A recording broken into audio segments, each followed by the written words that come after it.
technology. I'm Kurt Macklin. And I'm Jeff Carlson.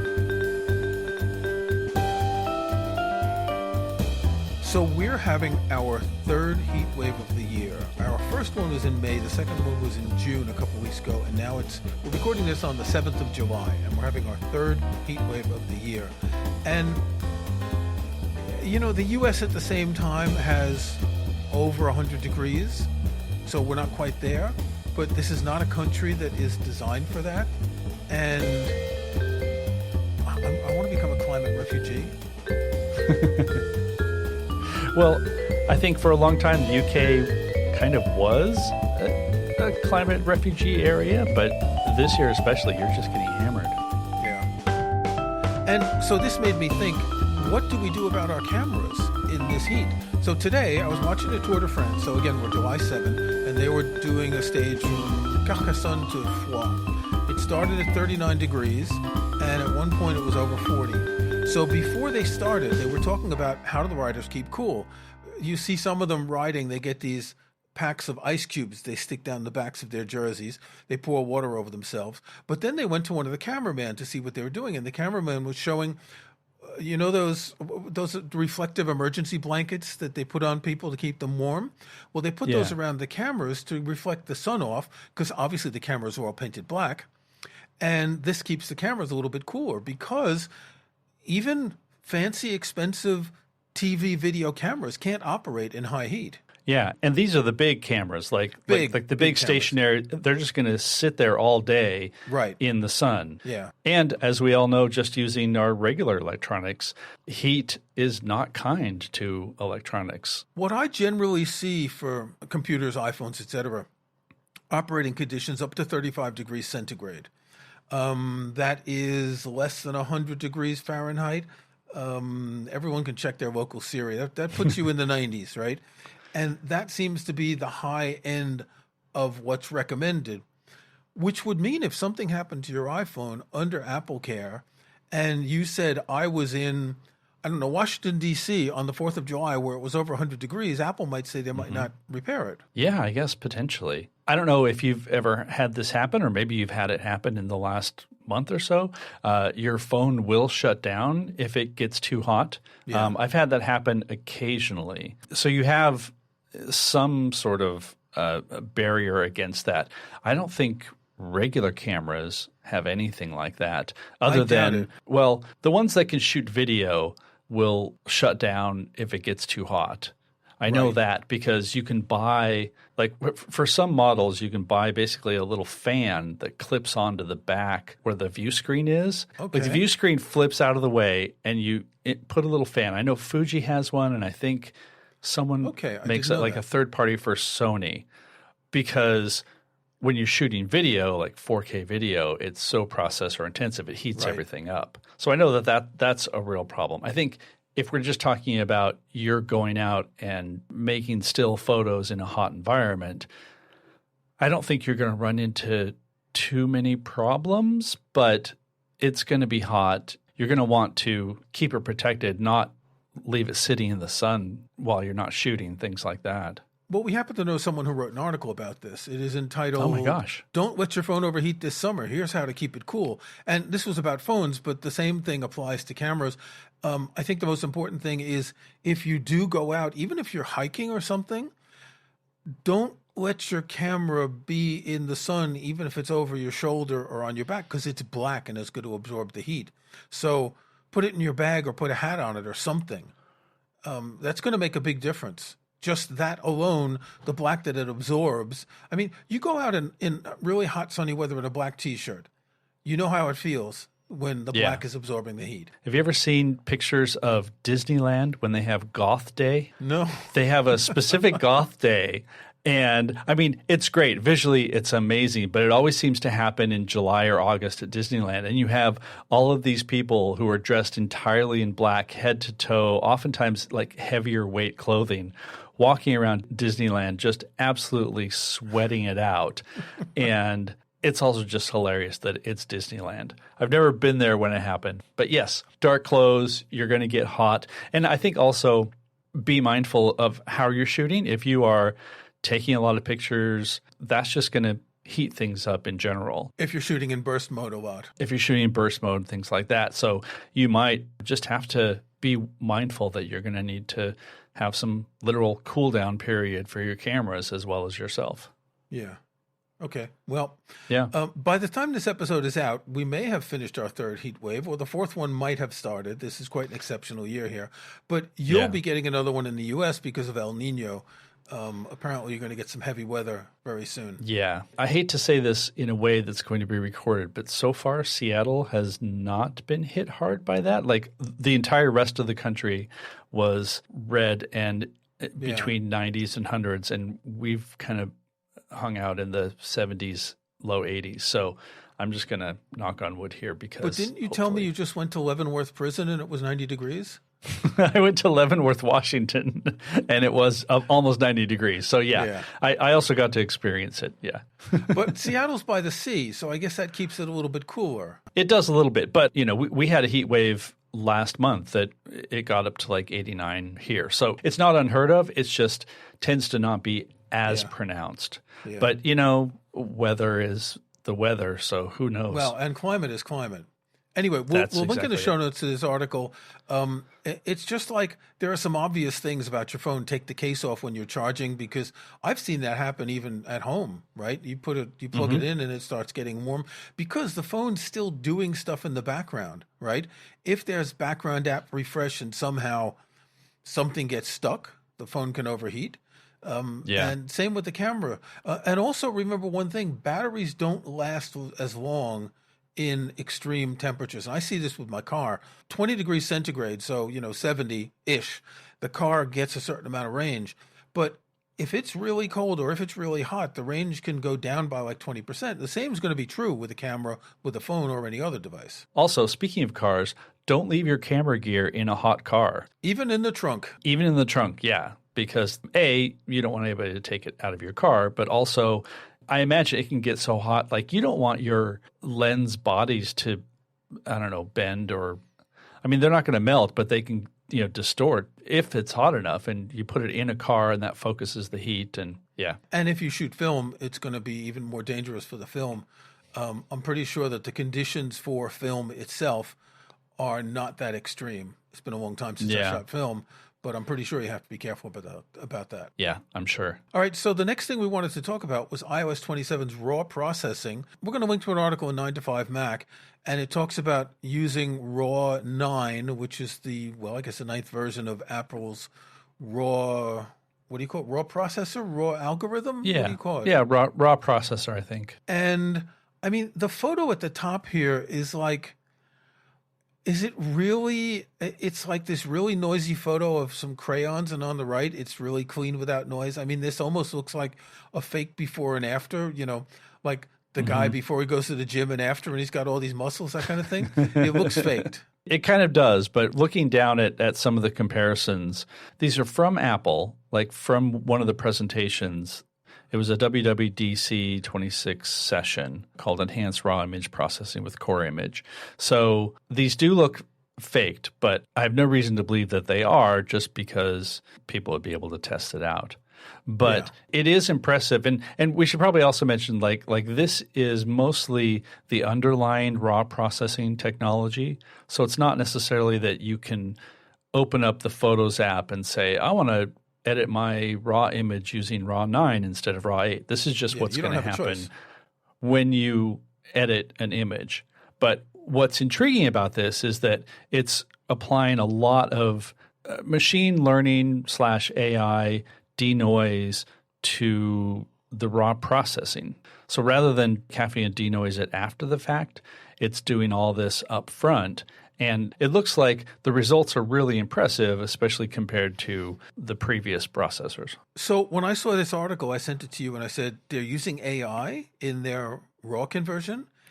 And I kind of think they shouldn't be. I kind of think the denoising is something you should do afterwards. This said, we're not talking about the same processing pipeline that I want to say real photographers use, where you take your RAW, you run it through whatever your RAW thing, then you run it through denoising software, then you run it through something else. We're talking about something designed essentially for the iPhone, or for the Photos app. We're talking about something not for people using multiple apps. Part of what's going on here too is the examples that they were showing were from Canon and Nikon and Fuji cameras. So it's working on raw images. I think right. The way it's this not raw is images shot with an iPhone. Correct. Yeah. I imagine that this also means that this is the technology that's going to be built into Apple's ProRAW pipeline, which is different than just working with a RAW. So when you take a raw image on your iPhone, it basically jumps a few steps because it demosaics the raw file and applies Apple's processing pipeline so that you have that processed version of a RAW, which is not the same as just having just a plain raw image.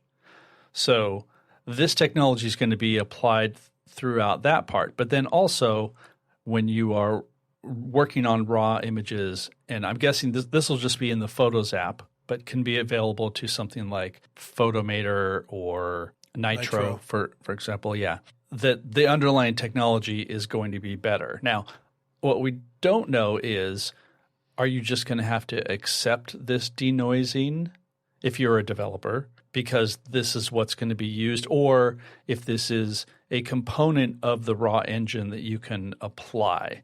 And I again, not a developer, not a programmer, I'm not entirely sure. Like that might be a good question for Nick Bott at Gentleman Coders. But it seems like the tools that developers are going to have are going to be much improved for dealing with noise. But this also means that every iPhone photo you shoot is processed using this same algorithm, right? In other words, every time you shoot a photo, it's technically a raw photo before it gets processed. 1 trillion operations, whatever that they say, because they count all the pixels and they multiply. Right. But I would assume that this counts for everything, which would mean that the noise reduction on basic iPhone photos will be greatly improved, which means better low light photos. Yeah. The end goal of this is just you're going to have more clarity, more detail. A lot of the examples in that article are showing more detail, which is nice, just because if something is super noisy, you tend to lose detail or it gets mushy or whatever. I guess the big question is going to be, will the image that you get out of it look like a processed iPhone-style image, or is there going to be some level of control, maybe because you want some noise in there? Yeah, because what worries me, so if you go down into the middle, there's a photo, there's 3 crayon photos, and one of them is noise reduction off, one of them is RAW 8, and one of them is RAW 9. If I understand correctly, what they're doing, it's not that they're processing the pixels, it's that after the pixels are processed and demosaiced, etc., the AI is looking at the shapes and rebuilding them. So these photos are fakes.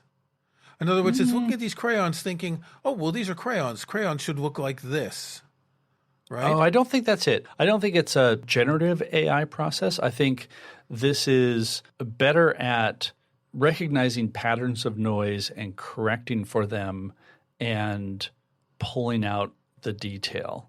I mean, looking at those examples, it does look like maybe they were recreated, but I don't think that's quite it. Because denoising is part of the demosaic process, like it kind of always has been. And this is just applying the last couple of years of technology boosts, which have been really notable when it comes to noise, and putting them at a deeper level and making them available.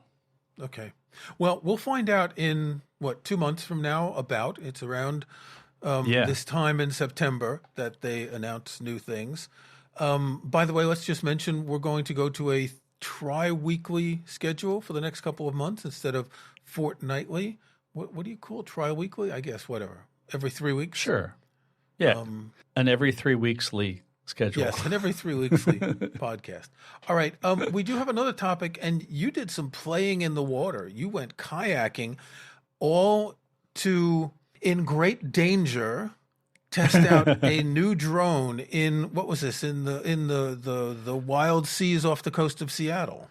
Honestly, it was in a very protected marina nearby where I live. But we'll say wild seas. I mean, there are honestly, in that area, there are also these giant sea lions who come and hang out on the docks at the time. So Really? oh, yeah. In like May and June, you have hundreds and hundreds of sea lions. They just basically come up and take over some of the docks and just sun themselves. I think maybe they're migrating from one place to another, and this is a place where they hang out. I'll find a picture because we went down there to take pictures. I'll put it in the show notes. Just amazing, these giant creatures. Yeah, they're massive. But anyway, they are massive. So here's the thing. If you have flown a drone, you know that what's a good way to describe it? That squishy feeling in your gut the first time you fly a drone over water.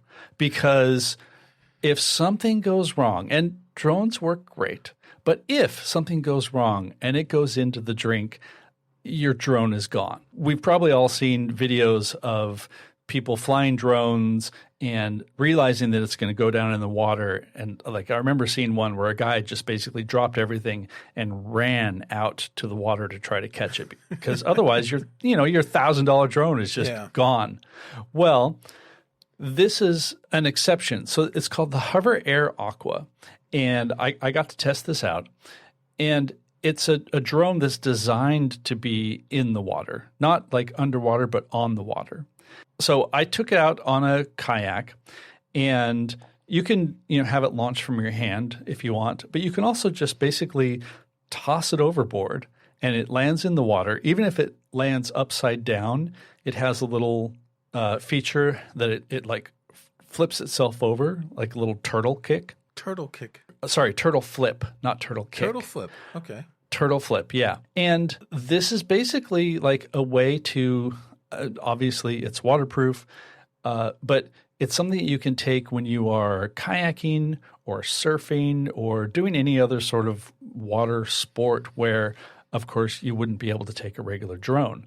Now, it allows this to happen because there are no like joysticks. There's an app that you can use if you wanted to control it like a typical drone, but mostly what it's doing is it is finding you, and there's a little armband that's like a little transceiver base station. And as long as you have that on, once it's up in the sky, it'll just follow you around. So it's mostly like one autonomous. of those GoPros that follows you when you're running. Exactly, yeah. And so it's mostly autonomous, and it has a few different modes. Like you can have it spin around you and go up. Typically, it just has like a follow mode, and you can say like follow me close or medium or far, or you can set like the number of meters. There are modes where it will just circle around you so that you look very cool as you're paddling or surfing or whatever. There are some videos online of people who are like actual surfers, and it just flies right near them as they're, going down the surf. I don't know surfing terminology, as they are hanging 10 through the pipeline of whatever. So what's nice about this is that you don't have to worry about the water aspect of it.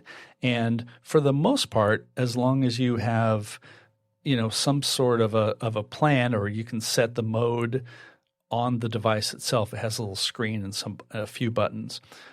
You can just let it do its thing, and you kayak or canoe or paddleboard, and it has different modes for each type of activity, which is kind of nice. And you just kind of let it do its thing. The battery is pretty okay. I think it's about like 15 or 20 minutes. And the only issue that I had with it is sometimes it was difficult to make it just come and land. And that could be due to the fact that I was running like pre-release software on it, because I got this before it was released. And then the only other thing was, even though it's got technology and layers on the camera to try to avoid it, on a couple shots there was just some water that stuck to the lens. And so the video ended up not being very good, because basically you had light refracting everywhere because there was a layer of water on the lens. Otherwise, like, it's really pretty nifty. It is not cheap. I want to say it's like $1,200. I say that because I'm scrolling through the article. I wrote this, but $1,300. It's not cheap at $1,300, but and there's also one giant caveat. It's not available in the U.S. And this was something that literally they told me the day before it was going to be announced. And I don't think they knew that it wasn't going to be available in the U.S. And it was due to, quote, current U.S. administrative and regulatory complexities. In other words, it's made in China, and the current U.S. government is blocking all sorts of Chinese tech products. Yeah, exactly. I notice you say that it weighs 249 grams, just under the limit for registering it with the FAA. So at 250 grams, you have to register with the FAA? Yeah, you have to fill out a form and make it trackable, basically. Yeah. Okay. I still have no desire to have a drone, especially not at that price. But I can understand that people who do want to film things like that, and particularly the surfer and the pipe and whatever hanging 10, this is it's a big plus. And I've seen some stuff with drones recently in like TV shows and movies, how they're using them now. And I remember the first time, it was a Downton Abbey episode some years ago. It was one of the first times I'd seen a drone shot in a TV show. And I was thinking, this is the future. No more helicopters. I mean, unless they want to get really high and go really fast, no more helicopters. You do this without tracking. You can film people at their level if you want, without having to set up tracking. So you can film someone go around them, and you can see behind that there's no tracking rails for the camera. You have all sorts of possibilities. Obviously, these are different levels of drones than what normal people use, but the change that there's been in this landscape has been quite stunning. Yeah, it has. I was watching the Formula One race last weekend, and they had a drone. I mean, they've been using that sort of thing for a while, but this time they had like it's called an FPV, first person view drone, that is a little more action-y, I guess. Like it's more acrobatic. And so cars would come around a bend, and it would just follow the cars. And I mean, these cars are going fast, coming around a corner like 140 miles an hour, and this is keeping up with them pretty well. So yeah, it's really impressive what they can do with drones now, and how it's generated like its own visual language. We've talked about that before in movies. And I think also to some extremes. There was one movie that I saw where they were so enamored of having these drone shots of, zooming through things and flying through things that like I kind of got a little motion sick watching it. Like the director was like, "Oh, this is cool. Let's do this for everything." It was like, no. Yeah. Like only use this sparingly. But yeah, it's pretty amazing. So I've been watching the Tour de France, and today was the fourth episode, the fourth stage of the Tour de France. They're not using drones there. They always have a helicopter relatively high up, and actually it's not that high. When I lived in the Alps, the race would come in front of my house every 2 or 3 years, and you would always know. So you get the advertising caravan first, which is all these floats, and they're giving out free samples. And you'd always know when the race is getting closer because you start hearing the helicopters. Yeah. And there's either one or two, and it depends, because sometimes one of them is the police helicopter and one of them is a camera helicopter. And they use them for a lot of shots, like particularly if there's a sprint going to the finish line, the helicopter gets right above it to get a shot looking down, and the race, the stage today ended like that. But I've not seen drones, and I wonder if this is something they don't want to do, because there are so many people along the road that if the drones fall down and when the battery runs out, they've got to collect them, and it might be too complicated for something that's not in a closed space. So you talked about Formula One, it's in a race course, but today's stage was 170 kilometers. You can't control all that space. So this might be something that they won't be using for cycling. No, I think that's exactly it, especially because, I don't know, like a helicopter, even though it's bigger, more complicated, it's a lot more known, I guess. And so I think it's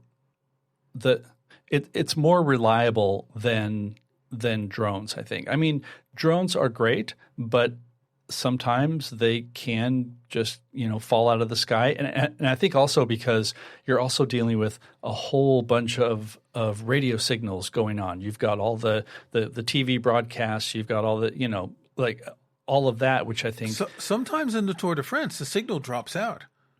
Yeah. Because when they're up in the mountains and maybe they're not in the right angle to get the satellite feed or whatever, and helicopters can't fly in the fog. So there are often mountain stages where it's foggy and the helicopters can't go at all, so they have to just sit down and wait. Yeah. So I think a helicopter is more reliable, especially for the distance, like you said. And, a small drone would be harder to control and easier to, drop into a big crowd. So, and when the battery runs out, how do you get it? Well, you have to bring it back and then switch the battery because literally, I mean, a helicopter can be up for what, maybe an hour, 45 minutes or so? For the whole duration of a stage. Yeah. I don't think they change helicopters during a stage. And these are stages that run 4 or 5 hours. Yeah, that's true. That's true.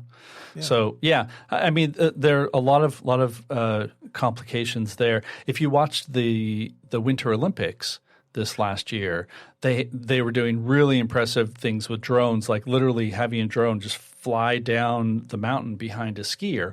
But if you noticed, they would basically do a small section and then peel off and come back and get a new battery and just do that again. I saw that during the ski jumping, which yes. Honestly, it looks cool, but it takes away some of the charm of the event when you're too close. A little bit.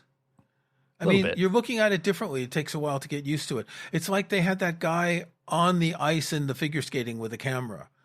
And if I had been a spectator, I would have found that annoying. Even though he was wearing white clothes to try and hide himself and he had a small camera rig, it just doesn't look right for an event like that. Interesting. Yeah. I've never seen one of those in person, so no. That would be, I wonder for the Tour de France if they'll be using a drone when they get to Paris for the last stage. So Paris is different because they go 100 kilometers and then they do 8 laps in Paris. And in particular, they do 3 laps going up to Montmartre on a steep hill. And that would be the perfect place to get a drone that, say, leaves from Montmartre, which is the big church on top, goes out over the riders, then comes back, and then leaves and comes back, etc. That would be perfect. Yeah. Well, we'll find out in a couple of weeks.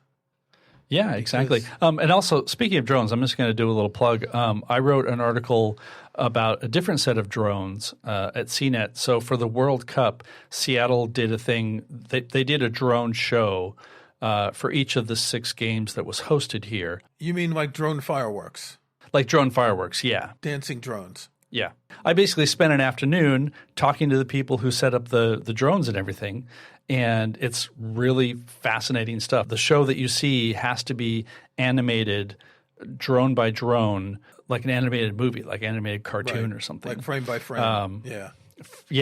Frame by frame. So it takes, what they said, 80 to 100 hours to do this drone show of animation. And the key here was they were changing each show to show the flags and the score of the match that had been played that day.